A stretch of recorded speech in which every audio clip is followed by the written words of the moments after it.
കേരളത്തിൻ്റെ ചരിത്രവുമായി ബന്ധപ്പെട്ട് ഈ ദേശത്തേക്ക് കടന്നെത്തിയവരിൽ മിക്കവരും പല പല നിരീക്ഷണങ്ങൾ നടത്തുകയുണ്ടായിട്ടുണ്ട്. അവരുടെ നേർസാക്ഷ്യങ്ങളും ചരിത്ര വിവരണങ്ങളും താരതമ്യ പഠനങ്ങളും ഒക്കെ തന്നെയും ചരിത്ര വഴികളെ തേടുന്ന ഏതൊരാൾക്കും സഹായകമായിട്ടുണ്ട് എന്നതും വാസ്തവമാണ്. ലഭ്യമായ എല്ലാത്തരം നിരീക്ഷണങ്ങളെയും പഠിക്കുക, അറിയുക എന്നത് ചരിത്ര മേഖലകളെ സംബന്ധിച്ചിടത്തോളം നല്ലതാണെന്ന് തന്നെ വിശ്വസിക്കുന്നു. ഭൂതകാലത്തെ നല്ലതെന്ന് മാത്രം പറയാതെ എല്ലാ വശങ്ങളിൽ നിന്നുള്ള നിരീക്ഷണങ്ങളും ഉൾപ്പെടുത്തണം എന്ന് ചിന്തിക്കുന്നത് അതുകൊണ്ടാണ്. അപ്രകാരം നൂറ്റാണ്ടുകൾ മുന്നേ കേരളത്തിലെ രാജാക്കന്മാരെ പറ്റി പറഞ്ഞിട്ടുള്ള ചില ചരിത്ര വസ്തുതകളെയാണ് ഈ വീഡിയോയിലൂടെ പരിചയപ്പെടുത്തുന്നത്. കേരളത്തിൻ്റെ ചരിത്ര വഴികളിൽ ഒരു വലിയ സാമ്രാജ്യം എന്ന നിലയിലൊക്കെ അപ്പുറം ഒട്ടനവധി കൊച്ചു രാജ്യങ്ങളായാണ് നമുക്ക് ഈ ദേശത്തെ കാണാനാവുക. മാർത്താണ്ഡവർമ്മയുടെ കാലം വരെയും തിരുവിതാംകൂർ എന്നത് ഒരു വലിയ ശക്തി ആയിരുന്നില്ല എന്നും ചരിത്രത്തിൽ കാണാവുന്നതാണ്. അതിനുള്ള ഏറ്റവും വലിയ തെളിവ് മാർത്താണ്ഡവർമ്മയുടെ തുടക്കകാലം തന്നെയാണ്. മാടമ്പിമാരുടെ ശല്യത്തിൽ നിന്ന് രക്ഷ തേടാനായി ആർക്കോട്ട് നവാബിനെ ചെന്ന് കണ്ട തിരുവിതാംകൂർ മഹാരാജാവിനെ പറ്റി KM പണിക്കർ പറഞ്ഞു വച്ചിട്ടുള്ളത് ഇപ്രകാരമാണ്. 3000 രൂപ വീതം കപ്പം കൊടുക്കണം എന്ന വ്യവസ്ഥയിൽ തിരുവിതാംകൂറിനെ കർണാടക നവാബ് തൻ്റെ സംരക്ഷണയിൽ ഏറ്റെടുക്കുകയുണ്ടായി. ഈ മുഗൾ ഗവർണറുടെ കണ്ണിൽ തിരുവിതാംകൂർ രാജാവ് ഒരു പെറ്റി സമീന്ദാറിൽ കവിഞ്ഞൊന്നുമായിരുന്നില്ല എന്നാണ്. നവാബും രാജാവും ഒപ്പുവെച്ച സന്ധിയിൽ രാജാവിനെ പരാമർശിക്കുന്നത് മലബാറിലെ സെമീന്ദാറായ രാമവർമ്മ എന്ന നിലയിൽ മാത്രമാണ്. അതായത് മാർത്താണ്ഡവർമ്മയ്ക്ക് മുൻപ് തൃപ്പാപ്പൂർ സ്വരൂപമൊക്കെ ചെറിയൊരു രാജ്യമായിരുന്നു എന്നത് തന്നെ. കൊല്ലം തുറമുഖ പട്ടണത്തിന് അധിപന്മാരായിരുന്ന ഇളയടത്ത് സ്വരൂപം തിരുവിതാംകൂർ എന്ന തൃപ്പാപ്പൂർ സ്വരൂപത്തേക്കാൾ പ്രതാപമുള്ള രാജ്യവുമായിരുന്നു. മാർത്താണ്ഡവർമ്മ അധികാരത്തിലെത്തി യുദ്ധവഴികളിലേക്ക് കടന്നപ്പോൾ കൊല്ലത്ത് വച്ച് ഡച്ചുകാരെ തോൽപ്പിക്കുകയും ഡച്ചുകാരുടെ സഖ്യത്തിലായിരുന്ന ഇളയടത്ത് റാണി കൊച്ചിയിൽ അഭയം തേടുന്ന അവസ്ഥയുമുണ്ടായി. ഈ സമയം കൊല്ലം തുറമുഖം നിർണായകമായതുകൊണ്ട് തന്നെ റാണിയെയും പരിവാരങ്ങളെയും സംരക്ഷിക്കേണ്ട ചുമതല ഡച്ചുകാർ ഏറ്റെടുക്കുകയും അവരുടെ ചെലവിനായി പ്രതിദിനം 2 റുപ്പിക നൽകിയതായും പറയുന്നുണ്ട്. വിദേശ ശക്തികൾ അവർക്ക് അനുകൂലമായ രീതിയിൽ നടപടികൾ എടുക്കുന്നതിൻ്റെ തെളിവുകൾ കൂടിയാണ് ഇവയൊക്കെ. ഇനി അതിനു മുന്നേയുള്ള നൂറ്റാണ്ടുകളിൽ കേരളീയ രാജാക്കന്മാരിൽ ഏറ്റവും ശക്തൻ സാമൂതിരി ആയിരുന്നു എന്ന് മിക്ക എഴുത്തുകളിലൂടെയും നമുക്ക് മനസ്സിലാക്കാം. സാമൂതിരിക്ക് മുന്നിൽ മറ്റ് രാജാക്കന്മാർ താഴ്ന്നു നിൽക്കേണ്ടവരുമായിരുന്നു. ചടങ്ങുകൾ അനുസരിച്ച് പുതിയ സാമൂതിരി സ്ഥാനാരോഹണം ചെയ്യുമ്പോൾ കൊച്ചി രാജാവ് താൽക്കാലികമായി സ്ഥാനഭ്രഷ്ടനാക്കേണ്ടവനും സാമൂതിരിയുടെ വിലക്ക് മൂലം ഓലക്കൊട്ടാരത്തിൽ കഴിയേണ്ടവനുമായിരുന്നത്രേ. കൊച്ചി രാജാവും സാമൂതിരിയും തമ്മിൽ പദവിയിലുണ്ടായിരുന്ന ഈ വ്യത്യാസങ്ങളെപ്പറ്റി പറഞ്ഞിരിക്കുന്നത് ബർബോസയാണ്. 14-ാം നൂറ്റാണ്ടിൻ്റെ തുടക്കത്തോടെ കോഴിക്കോടിൻ്റെ വലിയ മേഖലകളടക്കം പിടിച്ചെടുത്തുകൊണ്ട് സാമൂതിരിപ്പാടായത് അറബികളുടെ സഹായം കൊണ്ടാണെന്ന് പറയാറുണ്ട്. സമുദ്രാന്തര വാണിജ്യത്തിലെ പ്രധാനികളായിരുന്ന അറബികളുടെയും മറ്റും സഹായത്തോടെ കോഴിക്കോട് നഗരം കേന്ദ്രമാക്കി വലിയ തോതിൽ കപ്പൽ വ്യാപാരങ്ങൾ നടക്കുകയും അത് സാമൂതിരിയെ സമ്പന്നനാക്കുകയും ചെയ്തു. കോഴിക്കോട് കേന്ദ്രീകൃതമായി വലിയ തോതിലുള്ള കച്ചവട മേഖലകളും ധനാഢ്യന്മാരും ഒക്കെ ഉണ്ടാവുകയും ചെയ്തതായി ഇബ്നു ബത്തൂത തന്നെ പറഞ്ഞു വയ്ക്കുന്നുണ്ട്. അതിൽ പ്രധാനം മുസ്ലിം കച്ചവടക്കാരുമായിരുന്നു. നാവിക മേഖലയിൽ ഒരു ശക്തിയായി സാമൂതിരിക്കൊപ്പം നിലനിന്നതും ഈ മുസ്ലിം പടയായിരുന്നു എന്ന് പറയാം. സത്യത്തിൽ ആ കാലത്ത് കേരളത്തിലെ മറ്റ് രാജാക്കന്മാരെ അപേക്ഷിച്ച് സാമൂതിരി എന്നത് കേരളത്തിലെ അതിസമ്പന്നൻ ആയിരുന്നു എന്നാണ് പറയാറ്. ഈ സമ്പന്നതയെപ്പറ്റി ബർബോസ ചരിത്രത്തിൽ കുറേയൊക്കെ വിവരിച്ചിട്ടുമുണ്ട്. സാമൂതിരിപ്പാടിൻ്റെ കൊട്ടാരം അടിച്ചു തെളിക്കാൻ 1000 നായർ സ്ത്രീകളെ നിലനിർത്തിയിരുന്നു എന്നാണ് ബർബോസ വിവരിച്ചിട്ടുള്ളത്. രാജാവിൻ്റെ രീതികളെയും ബർബോസ പറഞ്ഞു വയ്ക്കുന്നുണ്ട്. കോഴിക്കോട് രാജാവിന് വ്യക്തമായ രീതികളുണ്ടെന്നും രാജാവ് ഉപവിഷ്ടനായിരിക്കുമ്പോൾ പരിചാരകർ തൊട്ടുനിന്ന് കാലും ശരീരവും സദാസമയം ഒഴിഞ്ഞുകൊണ്ടിരിക്കണമെന്നും ഒരു പരിചാരക ബാലൻ വെറ്റില നിറച്ച ഒരു മുണ്ട് ചുമലിൽ കൊരുത്ത് താങ്ങിപ്പിടിച്ചുകൊണ്ട് രാജാവിന് വെറ്റില തെറുത്തു കൊടുത്തുകൊണ്ടിരിക്കുകയും ചെയ്യുമത്രേ. അതേസമയം തന്നെ മറ്റൊരു പരിചാരക ബാലൻ രാജാവിന് കൂടെ കൂടെ തുപ്പാനും വായ വൃത്തിയാക്കാനും കോളാമ്പി കയ്യിലേന്തി അടുത്തു തന്നെ ഉണ്ടാവുമെന്നും അപ്രകാരം രാജാവ് നിരന്തരം വെറ്റില ചവച്ചുകൊണ്ടിരിക്കുമെന്നും പറഞ്ഞു വയ്ക്കുന്നു. ബർബോസയുടെ നിരീക്ഷണങ്ങളാണ് ഇവയൊക്കെ. കോഴിക്കോട് സാമൂതിരി അണിയുന്ന സ്വർണ്ണാഭരണങ്ങൾ എത്രയെന്ന് മതിക്കാൻ പ്രയാസമെന്നും തലമുടിയിൽ, ചെവിയിൽ, കൈവിരലുകളിലും കൈത്തണ്ടയിലും കാലുകളിലും എല്ലാം തന്നെ അദ്ദേഹം ആഭരണങ്ങൾ അണിയുന്നെന്നും അത് കാഴ്ചയ്ക്ക് അത്ഭുതമാണെന്നും വർത്തേമയും നിരീക്ഷിച്ചിട്ടുണ്ട്.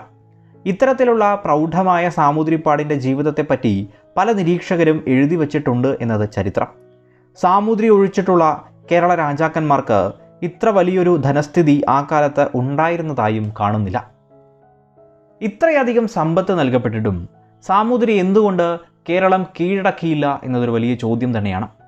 സമ്പന്നതയിൽ നിന്നപ്പോഴും സൈന്യത്തെ മികച്ചതാക്കാനോ പുതിയ ആയുധങ്ങൾ തേടാനോ മികവുള്ളവരെ സൈന്യത്തിലേക്ക് കൊണ്ടുവരാനോ ഒന്നും തന്നെ സാമൂതിരി ശ്രമിച്ചിരുന്നില്ല. അല്ലെങ്കിൽ ആ കാല വ്യവസ്ഥിതി അനുവദിച്ചിരുന്നില്ല എന്നും പറയാം. അവിടെയും നാവികസേന ബലപ്പെടുത്താനായി മലബാറിലെ താഴ്ന്ന ജാതിക്കാരെ ഇസ്ലാമിലേക്ക് മാർഗം കൂട്ടിക്കൊണ്ടിരുന്ന സാമൂതിരിപ്പാട് എന്ന നിലയിൽ ലോകൻ നിരീക്ഷിക്കുന്നുണ്ട്. സാമൂതിരിയുടെ നാട്ടിൽ മുസൽമാന്മാർ വർദ്ധിക്കുന്നു. ഇതിനുള്ള കാരണം ഹിന്ദുക്കളിലെ താഴ്ന്ന ജാതിക്കാരുടെ മതപരിവർത്തനമാണ്. അത്തരം മതം മാറ്റം സാമൂതിരി അനുവദിച്ചിരുന്നു. പലപ്പോഴും അത് സാമൂതിരി രാജാക്കന്മാരുടെ ശാസന അനുസരിച്ചാണ് നടന്നു വന്നിട്ടുള്ളത്.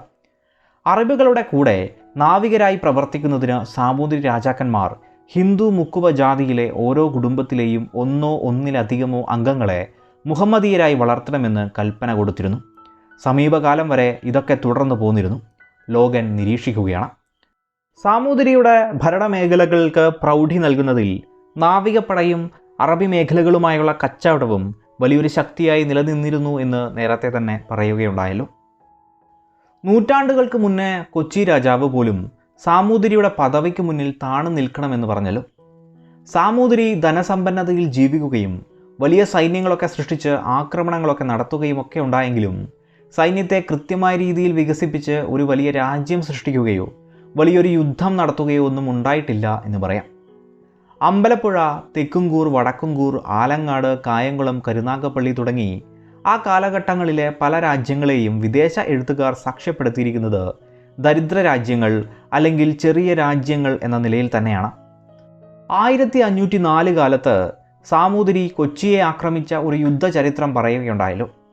ആ ഒരു സമയത്ത് 111 പേർ മാത്രമുള്ള ഒരു പോർച്ചുഗീസ് സംഘം പച്ചീക്കോ എന്ന പോർച്ചുഗീസ് ക്യാപ്റ്റൻ്റെ നേതൃത്വത്തിൽ സാമൂതിരിയെ ചെറുക്കുകയും കൊച്ചിയെ സംരക്ഷിക്കുന്ന അവസ്ഥയുമുണ്ടായി.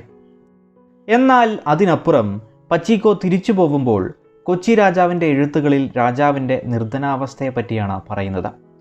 തനിക്ക് ചെയ്ത മറക്കവയ്യാത്ത ഉപകാരത്തിന് പകരം എന്തെങ്കിലും അങ്ങോട്ട് ചെയ്താൽ കൊള്ളാമെന്നുള്ള മോഹം അതിയായി തനിക്കുണ്ടെന്നും എന്നാൽ എനിക്ക് എന്ത് പ്രത്യുപകാരം ചെയ്യാൻ പറ്റുമെന്നും എൻ്റെ ദാരിദ്ര്യം അറിയാമല്ലോ എന്നും ഞാൻ പോർച്ചുഗീസിന് അധീനമാണ്, അവിടത്തെ അന്നം ഭക്ഷിക്കുന്നു എന്നൊക്കെയാണ് കൊച്ചി രാജാവ് പറഞ്ഞിട്ടുള്ളത്. ചുരുക്കിയാൽ വിഭവ സമ്പത്തൊക്കെ ഉണ്ടായിട്ടും കച്ചവട സാധ്യതകളെ ശരിക്കും ഉപയോഗപ്പെടുത്താനോ കച്ചവട മേഖലകളെ നിയന്ത്രിക്കാനോ ഒന്നും കൊച്ചി രാജാവ് മെനക്കെട്ടിരുന്നില്ല എന്ന് വ്യക്തമാണ്. നിലവിലിരുന്ന വ്യവസ്ഥിതിയിൽ അവർ തുടർന്നു പോന്നു. വിദേശ ശക്തികളുടെ വരവിനെ അവർ സഹായകമായി കാണുകയല്ലാതെ അവരുടെ നേട്ടങ്ങളെ നോക്കി അത് ഉപയോഗപ്പെടുത്തുകയൊന്നും ഉണ്ടായിട്ടില്ല. എന്നാൽ അതിസമ്പന്നതയിൽ ജീവിച്ച പോർച്ചുഗീസ് ശക്തിയെ ആക്രമിച്ച സാമൂതിരി തന്നെ വർഷങ്ങൾക്കപ്പുറം, അതായത് 1540 പോർച്ചുഗീസുകാരുമായി ഒപ്പുവെച്ച സന്ധിയിലും ഇതേ ഒരു രീതി തുടരുന്നത് പ്രകടമായി കാണാം. നമ്മുടെ മേൽപ്പിടിയായിരിക്കുന്ന പോർച്ചുഗീസ് രാജാവിന് നമ്മുടെ രാജ്യത്തുണ്ടാവുന്ന ഇഞ്ചിയും കുരുമുളകും മുഴുവൻ വിലക്കെടുത്തു കൊള്ളാമെന്നും പോർച്ചുഗീസുകാരുടെ ശത്രുക്കൾക്ക് തൻ്റെ രാജ്യത്ത് അഭയം നൽകുന്നതല്ലെന്നും അറബിക്കാരുമായി നടത്തിവരുന്ന കച്ചവടം ഉപേക്ഷിക്കാമെന്നുമൊക്കെ സാമൂതിരി പറയുന്നുണ്ട്.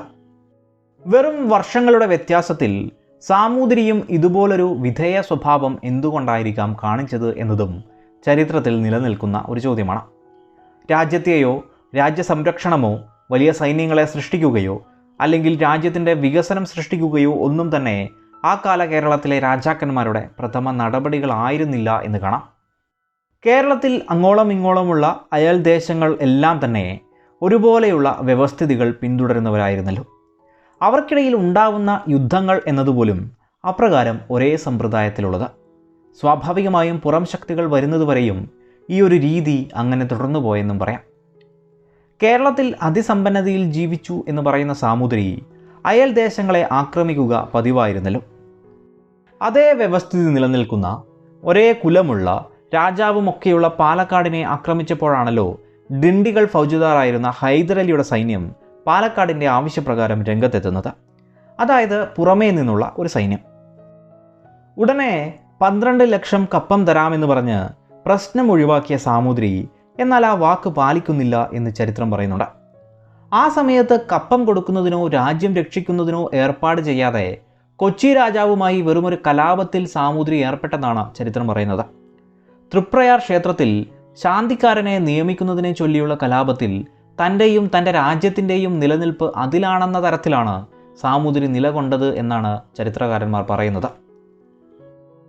പണം കൊടുക്കാതെ വന്നപ്പോൾ ഹൈദരലി കൊട്ടാരം വളഞ്ഞെന്നും പണം കൊടുക്കാനോ മാനം രക്ഷിക്കാനോ കഴിയാത്ത സാമൂതിരി കൊട്ടാരത്തിന് തീവച്ച് ആത്മഹത്യ ചെയ്തു എന്ന ചരിത്രമാണല്ലോ ഉള്ളത്.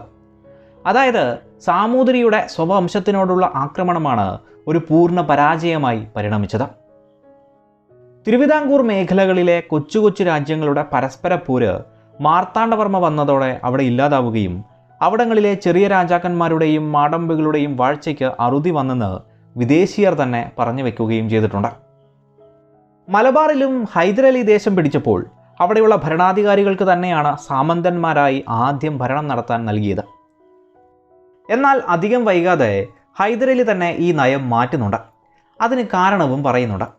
പുതിയ രീതിയിൽ തർക്കിക്കാനും എതിർക്കാനും ഭാവമുള്ളവരെ അടിച്ചിരുത്താൻ അജയ്യ സൈനിക ശക്തി പിന്നിലുള്ള സർവശക്തന്മാരായി അവർ മാറിയെന്നും നാട്ടുകാരുടെ സ്ഥിതി അതിദയനീയമായെന്നും ചെറിയ കാലം കൊണ്ട് ഈ സാമന്ത രാജാക്കന്മാർ സങ്കല്പിക്കാവുന്നതിലും അധികം സമ്പത്ത് വാരിക്കൂട്ടി എന്നും ചരിത്രത്തിൽ പറയുന്നു.